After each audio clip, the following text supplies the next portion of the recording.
అందరికీ నమస్కారం. My dear fans, నా army, I love you, I love you, I love you, అంతే. I love you, I love you, I love you, I love you.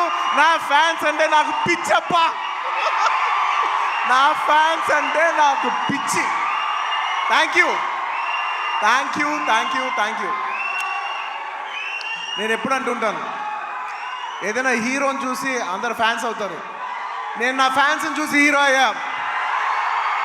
Thank you, thank you, my thank you. Cinema వచ్చి 3 ఏళ్ళు అవుతుంది. ఇంకోసారి మిమ్మల్ని ఇంత ఇబ్బంది పెట్టను. డెఫినెట్లీ ఎక్కువ సినిమాలు చేస్తా, మీకు ఎక్కువ కనపడతా. కానీ మీ ప్రేమ ఏమాత్రం తగ్గలేదు. దానికి ఎప్పటికీ రుణపడి ఉంటాను. Thank you, thank you my fans, thank you.